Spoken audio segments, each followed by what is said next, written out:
welcome to day 46 of Last 60 Best 60. I'm Lourdes and I created this video project to share a little inspiration. I'm just going a little deeper into this celebration of Thanksgiving. So I know that sometimes the preparations and energy around the gathering and the preparation for the actual dinner can actually be a little distracting from the purpose of the day, and no judgment because I've been there, I've hosted Thanksgiving, and I've also gotten really busy. Sometimes sitting down at dinner is the first time that I kind of realized the meaning of the holiday. And I'm someone who I think is pretty mindful and I give thanks often. Sometimes we don't think about like the journey that we've been on, and so we give thanks for the things and the, present moment, which is amazing. And for most of us, we have a lot to give thanks for just in our immediate surroundings and the physical present moment. I also encourage you in the next week or so to just think about like the journey that you've been on this year. So maybe just write down like all the different cities you've been in this year. And it could be just for work or for vacation or visiting a friend.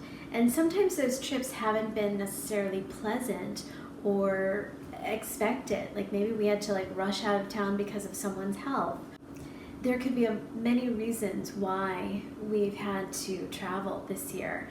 But in terms of our physicality, like where have you been to this date? When we travel, we get to get out of our circumstances that we see every day.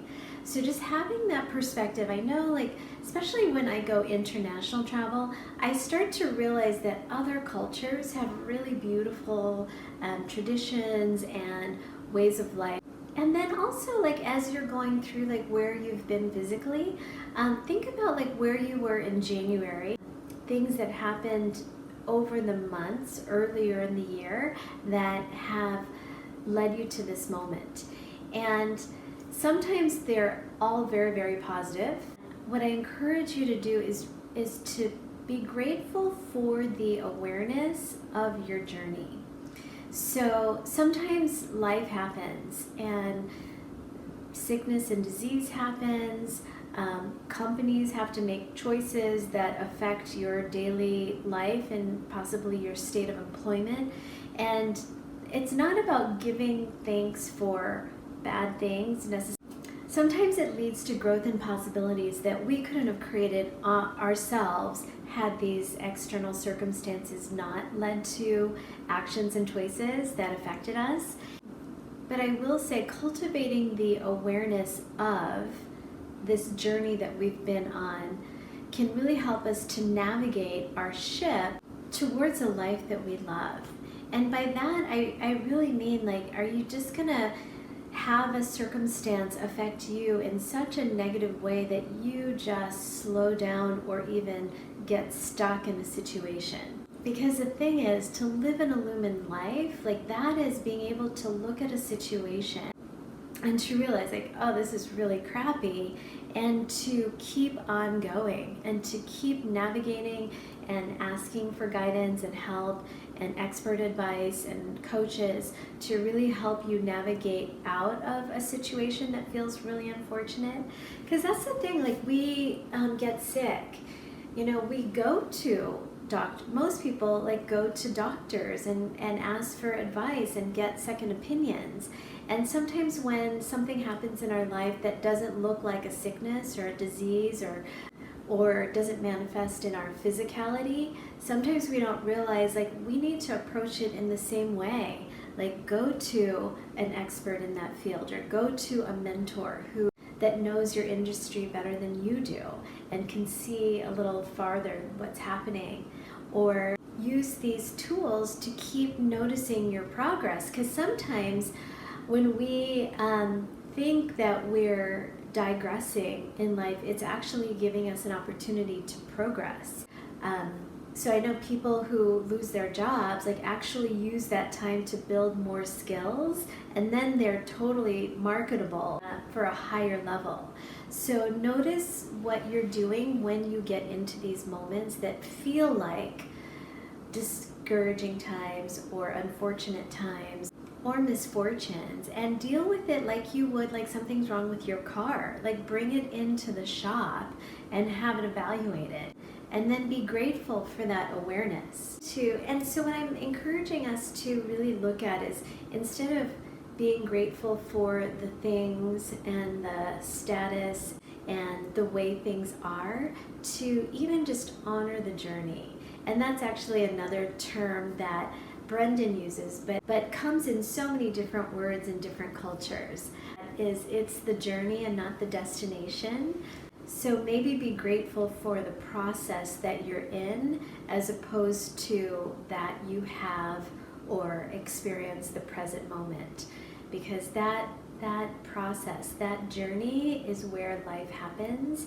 And the more that we're aware of that in a very deep way, and the more that we can see ourselves in a process of evolving and grateful for that process, the more we can arrive at Thanksgiving Day. And we may not have the kind of money that we want in the bank. We may not have the kind of status that we'd like to say on our business cards, but to be present in a way that is so grateful for this journey is probably a level of satisfaction in our lives that people would covet.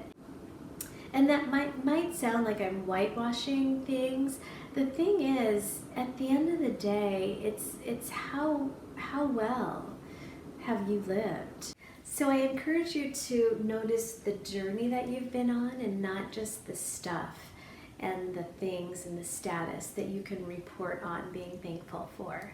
So take some time in these days before Thanksgiving to consider the journey that you've been on, and to give thanks for that process.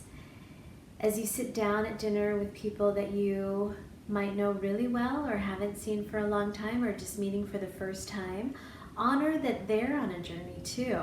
The thing is, when we gather at the dinner table, not everyone is exactly where they want to be, and quite frankly may not be ready to give thanks for what's going on in their lives. So be the kind of person that is really accepting and curious about where people are at in their journey. So maybe in conversation, ask some questions, not like, oh, so what do you do? Or maybe say something like, what's been your highlight of the year? Because it may not be in November. It may have been back in February, and right now they're going through a really hard time. So it's a different kind of question than like, what are you thankful for today? Maybe another way of asking that is, gosh, who's your mentors? Or what kind of people have impacted you this year? Just allowing yourself and encouraging a conversation that goes a little deeper can really facilitate other people also thinking in this way. So I know we're a few days before Thanksgiving, but as you're gathering, I hope this is helpful for you. Enjoy your week, and if there's any ways that I can support you, please email me or make comments in YouTube or in social media, and I'm pretty responsive. So let me know, and share this with your friends if it's helpful.